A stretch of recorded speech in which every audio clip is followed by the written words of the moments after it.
Hello दोस्तों, नमस्कार। मैं हूं मनीष द्विवेदी। आज हम बात करेंगे एक इंपॉर्टेंट टॉपिक पर, सांसद का कार्य, the function of the parliament. संसद का भी कार्य कह सकते हैं आप इसे। संसद का कार्य भारत के संसद की एक ऐसी इंस्टीट्यूशन है जो देश की पॉलिसीज और लॉ बनाने में क्रूशियल रोल प्ले करती है। तो चलिए आज समझते हैं कि संसद का क्या काम है और वो किस तरह से देश को गवर्नमेंट शेप कर सकते हैं। संसद के स्ट्रक्चर को समझते हैं। सबसे पहले संसद की स्ट्रक्चर समझना बहुत जरूरी है। भारत की संसद दो मेजर हाउसेज में डिवाइडेड है। लोकसभा यानी house of people and Rajya Sabha यानी काउंसिल ऑफ स्टेट। लोकसभा में डायरेक्टली इलेक्टेड एमपीज होते हैं जो देश के लोगों के द्वारा वोट से सेलेक्ट किए जाते हैं। राज्यसभा में एमपीज इनडायरेक्टली इलेक्ट होते हैं और ये हाउस में जो है मेनली स्टेट के रिप्रेजेंटेटिव का काम करता है। दोनों हाउसेज मिलके देश के लॉज को बनाते हैं। तो इस संसद का मेन काम क्या है?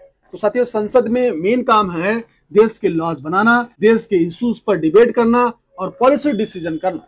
यहाँ पे हम डिस्कस करेंगे कि संसद किस तरह से अपने डेली काम को मैनेज करती है। तो साथियों, लॉ मेकिंग को समझते हैं। संसद का सबसे बड़ा इंपॉर्टेंट काम है लॉ बनवाना। यानी जब भी कोई पार्लियामेंट में इंट्रोड्यूस होता है बिल, तो वो लोकसभा और राज्यसभा दोनों में डिबेट होता है और अगर दोनों हाउसेज में पास हो जाता है तो वो लॉ बन जाता है। बजट डिस्कशन यानी हर साल फाइनेंस मिनिस्टर बजट इंट्रोड्यूस करती हैं जो कि देश के फाइनेंशियल प्लान्स को आउटलाइन करता है। संसद इस पर डिस्कशन किया जाता है।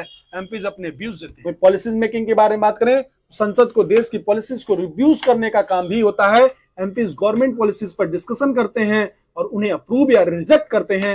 ये पॉलिसीज देश की इकोनॉमी, एजुकेशन और सिक्योरिटी को इफेक्ट करती है।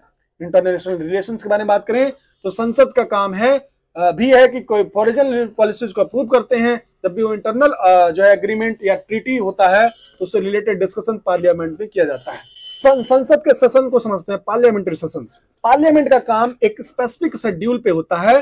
संसद को हर साल कुछ फिक्स टाइम पीरियड्स के लिए सेशन में डिवाइड किया जाता है। यानी बजट सेशन, हर साल का पहला सेशन होता है बजट सेशन, जिसमें गवर्नमेंट अपना बजट प्रेजेंट करती है। वही मानसून सेशन यानी दूसरा सेशन होता है जो मानसून के दौरान होता है, जिसमें करंट इशू और बिल पर डिस्कशन होता है। वही विंटर सेशन, इसमें ये सेशन थोड़ी ठंडी के महीने में होता है और इसमें इंपॉर्टेंट बिल डिस्कस किए जाते हैं। इस सेशन के दौरान एमपीज अपने काम को ऑर्गेनाइज करते हैं और इंपॉर्टेंट डिस्कशन को वोट करते हैं। संसद में डिबेट और डिस्कशन के बारे में बात करें तो debate and discussion in parliament यानी संसद में एक इंपॉर्टेंट प्रोसेस होता है डिबेट।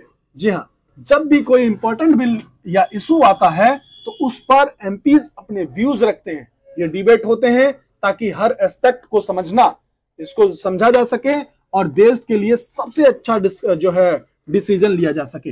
एमपीज को अपने कंस्टिट्यूएंसी के इश्यूज को भी पार्लियामेंट तक पहुंचाना होता है। पांचवी बात है साथियों, लॉ मेकिंग प्रोसेस यानी कैसे बिल लॉ बनता है, इसको समझिए। अब बात करते हैं कि एक बिल कैसे लॉ बनता है। जब किसी इंपॉर्टेंट इशू पर लॉ बनाना होता है तो वो ड्राफ्ट किया जाता है और पार्लियामेंट में इंट्रोड्यूस किया जाता है।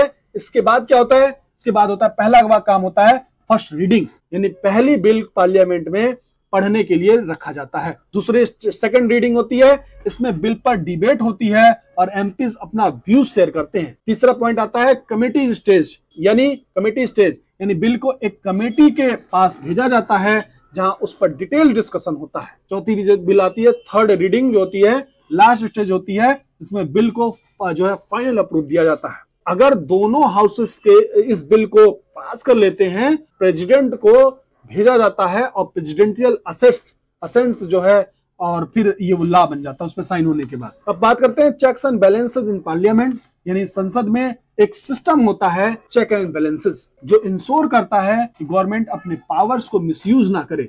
एमपीज अपने काम के दौरान अकाउंटेबिलिटी रखते हैं और ऑपोजिशन पार्टीज को गवर्नमेंट पॉलिसीज पर क्वेश्चनिंग का फुल राइट होता है। ये सिस्टम इंश्योर करता है कि गवर्नमेंट ट्रांसपेरेंट और डेमोक्रेटिक रहे। बात करते हैं साथ में अगली बात की एमपीज की रोल की इन पार्लियामेंट कमेटी, यानी एमपीज की रोल इन कमेटी में क्या होता है? तो संसद में कई कमेटी होती हैं जो स्पेसिफिक इश्यू पे काम करती हैं, जैसे पब्लिक अकाउंट्स कमेटी, पीएससी बोलते हैं, finance committee, home affairs committee. तो ये कमेटीज बिल और पॉलिसीज के डिटेल्स को एनालिसिस करती हैं और इंश्योर करती हैं कि वो इफेक्टिव है।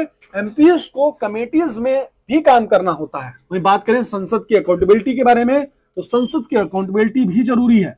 एमपीज को अपने कंस्टिट्यूएंसी के इश्यूज को एड्रेस करते हुए गवर्नमेंट पॉलिसीज पर फीडबैक देना पड़ता है। अगर एमपीज अपनी रिस्पॉन्सिबिलिटी को अच्छे से नहीं निभाते तो उन्हें पब्लिक सिक्योरिटी का सामना करना पड़ता है और नेक्स्ट इलेक्शन में उनकी परफॉर्मेंस को लोग एलिवेट करते हैं और वोट में उसका असर दिखता है। तो दोस्तों संसद का जो है कार्य हमारे देश की डेमोक्रेटिक गवर्नमेंट में बहुत जरूरी है।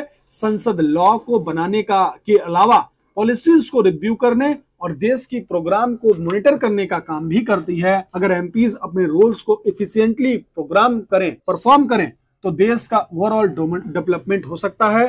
अगर आपको ये वीडियो पसंद आया हो तो इसे लाइक करिए, शेयर करिए और कमेंट में जरूर जो है अपने थॉट्स जरूर बताइए। मिलते हैं नए टॉपिक के साथ, तब तक चैनल पे बने रहिए। जय हिंद, जय भारत।